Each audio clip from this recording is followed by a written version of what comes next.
Hi folks, Dino Bob here, back in Dinosaur Coast Park, and I misspoke last time. You're not getting the dinosaur I thought you might. Instead, you're getting double dinosaurs with Australian dinosaurs, Leaellynasaura and Muttaburrasaurus. So we're back to the entrance area of the park right now, and going across the Psittacosaurus inaugural exhibit, taking a trail that usually, well, has been ignored in the videos, but the guests have certainly been using it before there was even anything on it, except this gift shop, which nobody's going into right now because guests are weird. So we're coming up. You can see the start of the visiting area, I guess is a good way of putting it. There's signage for Australian dinosaurs, and just around to the left of that rock, there are the information screens. The guests have a choice of different paths to go to the different viewing huts. We have come to the middle one and going to borrow that binocular set as soon as we take a look around and see what we can see. It looks like the animals are all up. Nope, there's a Muttaburrasaurus in the upper part, and there's another one. So maybe we can see them closer with the binoculars. That one, oh, there it is, over by the fence on the right. This habitat, the animals count as being enrichment for each other, but they can't get to each other. You can see the rock wall there, and the Muttaburrasaurus are all behind it. They're in an elevated section of the habitat, and the Leaellynasaura are down here in front in the undergrowth somewhere.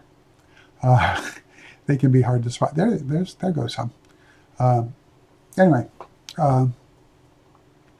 I sort of wanted to squeeze two habitats into one for this one. There are our Leaellyns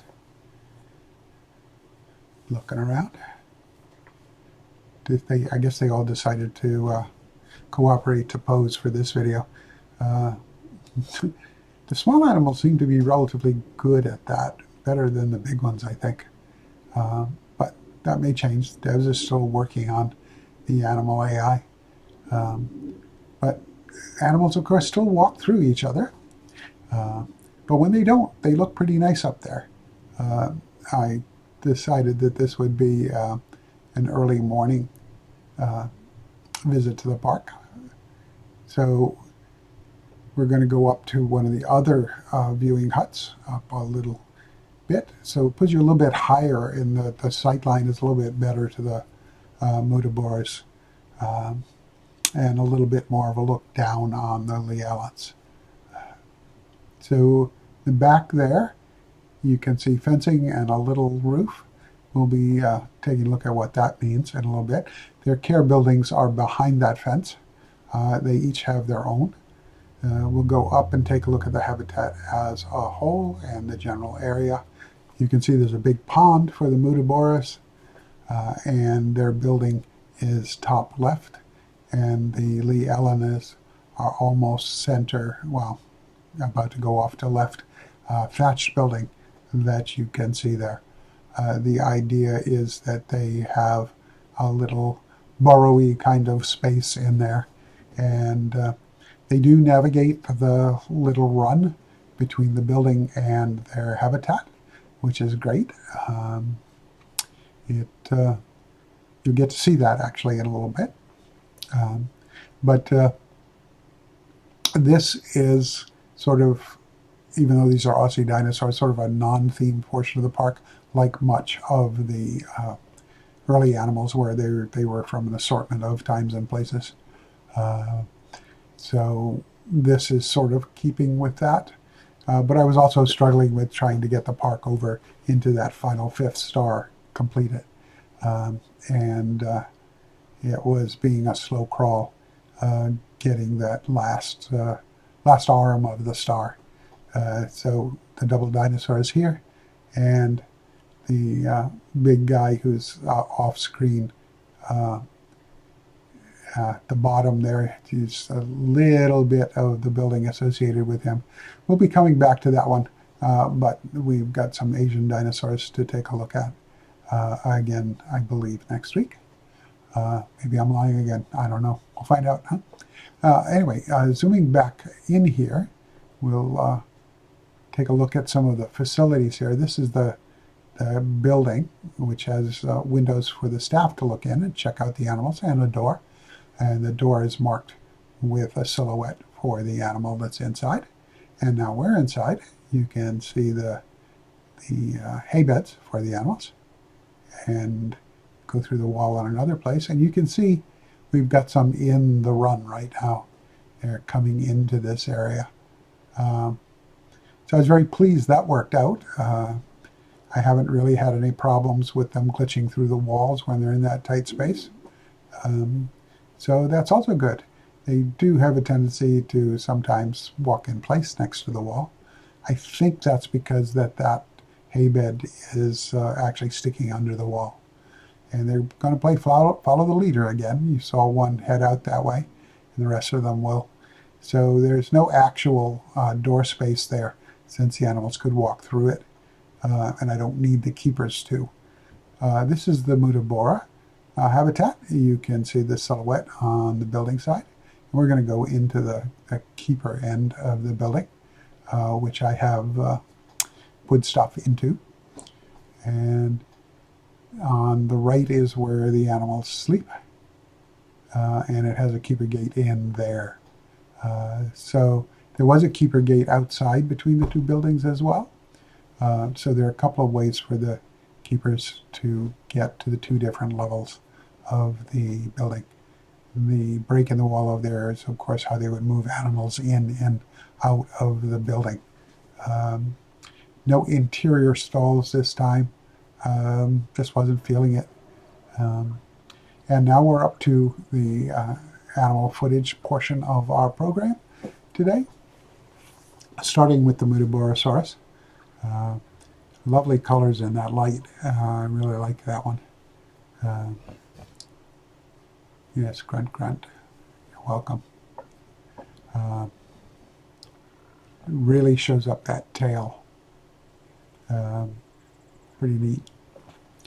Anyway, so we've got, I think,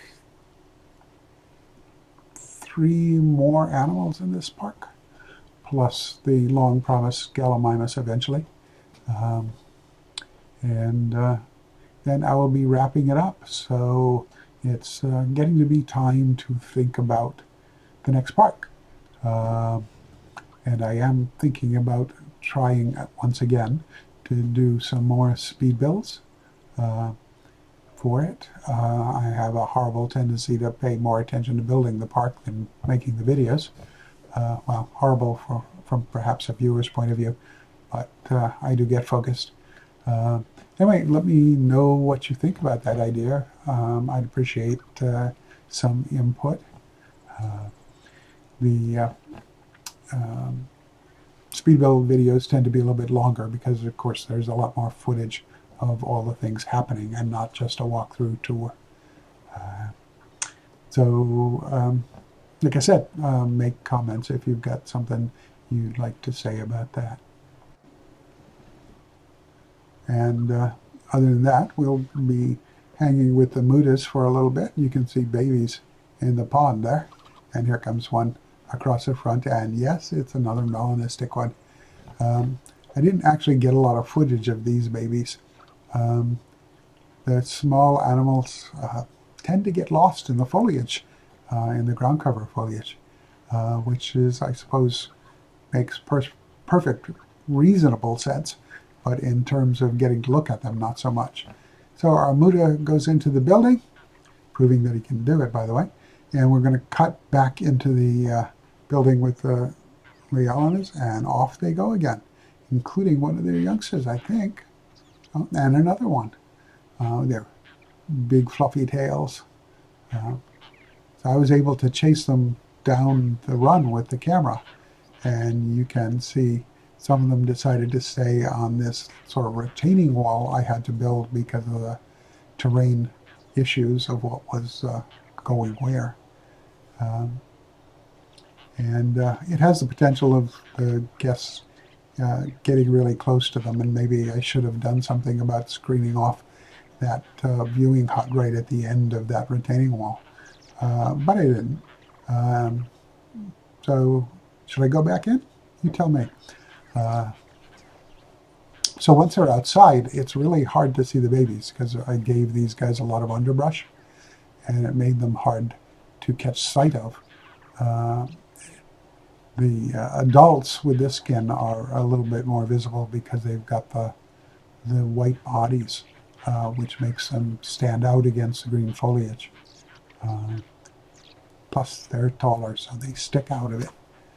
Anyway, I did make an effort to catch some of the babies running around by focusing in on them, and that's the jump you're about to experience, which I cut out where I was hunting one down to get it in there. And as you can see, it's continuing to be somewhat enigmatic and elusive in terms of getting good shots of it.